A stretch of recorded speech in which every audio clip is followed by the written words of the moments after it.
নমস্কার, আমি অর্পিতা চলে আসলাম একটা নতুন ব্লগের সাথে। আজকাল কি করলাম তা নিয়ে রয়েছে এই ভিডিওটি। আচ্ছা বন্ধুরা, আপনারা কোথা থেকে আমার ভিডিও দেখছেন অবশ্যই কিন্তু কমেন্টে জানাবেন।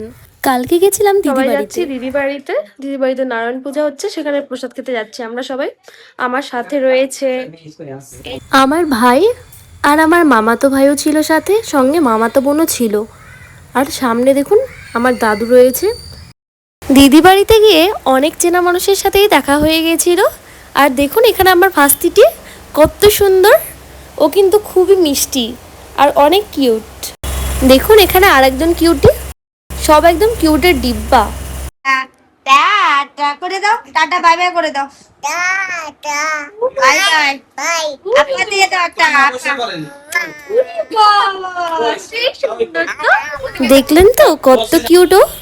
সবার সাথে দেখা করার পর আমরা সবাই প্রসাদ খাওয়ার জন্য বসে পড়ি। সবার প্রথমে নারায়ণ পুজোর যে মেন প্রসাদ মানে চিন্নি প্রসাদ তা দিয়ে আমরা খাওয়া শুরু করি।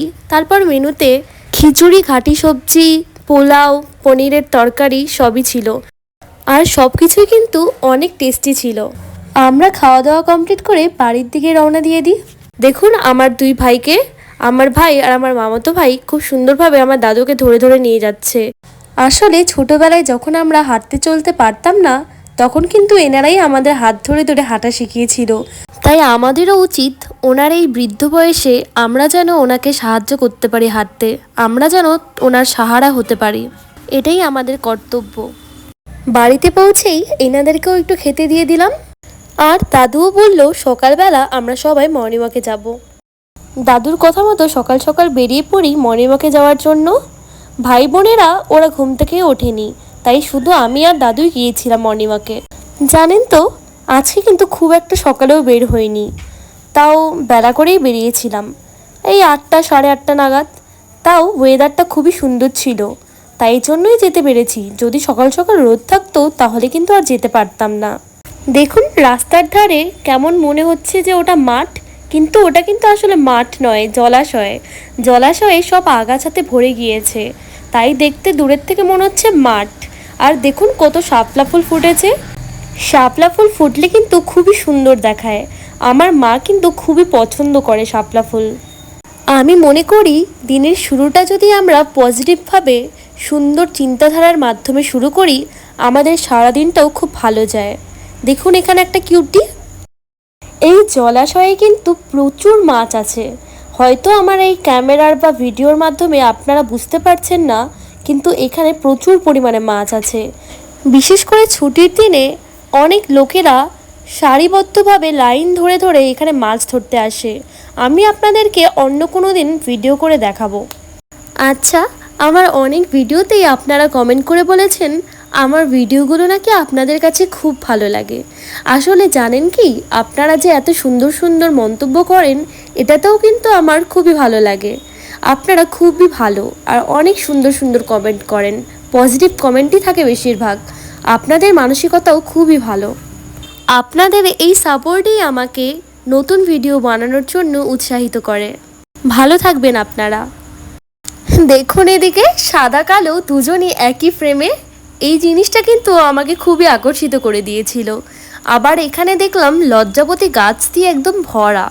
লজ্জাপতি গাছগুলো কিন্তু খুব ম্যাজিক্যাল লাগে আমার কাছে। ধরলেই দেখুন তো পাতাগুলো কি সুন্দর বন্ধ হয়ে যায়। সত্যি মাঝে মাঝে সৃষ্টিকর্তাকে অনেক ধন্যবাদ জানাতে ইচ্ছা করে।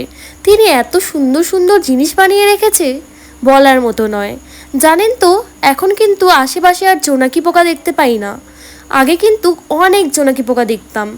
আপনারাও কি দেখেন আশেপাশে জোনাকি পোকা? আমার তো মনে হয় না এখন জোনাকি পোকা খুব একটা আছে।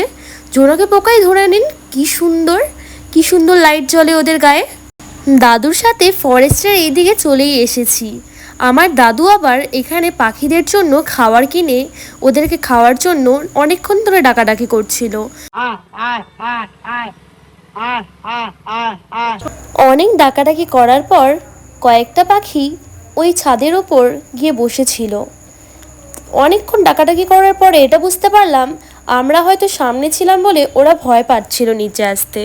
তাই দাদুকে বললাম আমরা একটু সরে দাঁড়াই, তাহলে পরে হয়তো ওরা নিচে এসে খাবে। আর তাই আমরাও সরে গেলাম, ওরাও একের পর এক চলে আসলো খাওয়ার জন্য। ওদেরকে খেতে দেখে সত্যি মনটা খুবই ভালো হয়ে গিয়েছিল। ওদেরকে খাবার দেওয়ার পর আমরা সেই জঙ্গলের মন্দিরটাতে চলে যাই। দেখুন আমার দাদুকে ভগবানের প্রতি আস্থা এবং ভক্তি রেখে প্রত্যেকটি ভগবানকে নমস্কার করছেন। আমার দাদুর থেকে আমি অনেক কিছু শিখেছি জীবনে, বিশেষ করে ভগবানের প্রতি শ্রদ্ধা এবং ভক্তি জানানো। আমার দাদু কিন্তু রাস্তাঘাটে যে কোনো মন্দির দেখতে পাক না কেন সব জায়গাতেই দুহাত জোর করে ভগবানের কাছে অনেক প্রার্থনা করেন। দেখেন না, এই মন্দিরটাতে একটা কুকুরকে দেখলাম, দেখেন ওর নাকের কাছে কতটা মাংস উঠে গেছে, ওর কিন্তু দাঁতটাও দেখা যাচ্ছে, ও কিন্তু অনেক কষ্টে আছে। ওকে দেখে আমার খুবই কষ্ট হচ্ছিল জানেন তো।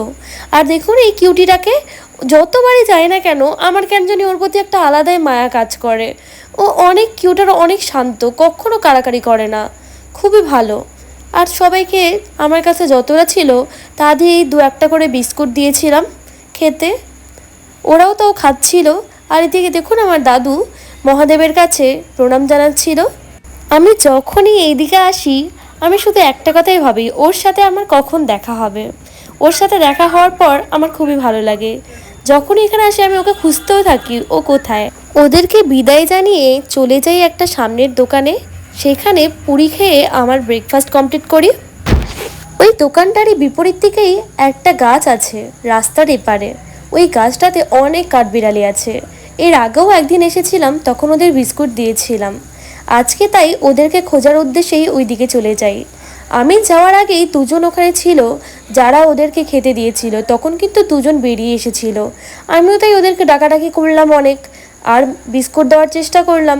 বিস্কুট দিলাম, তবে ওরা বিস্কুট কিন্তু খেলো না। যাই হোক, এখন আমরা বাড়ির দিকে রওনা দিচ্ছি।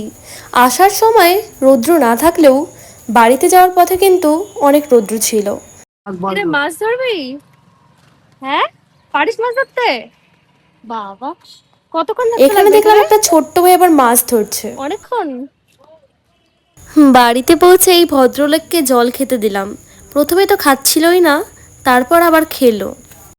আচ্ছা বন্ধুরা, আজকের মতো এইটুকুই। আবার দেখা হবে অন্য কোনো ভিডিওতে। ভিডিওটি কেমন লাগলো অবশ্যই জানাবেন। তাহলে আজকের মতো আসি, বাই।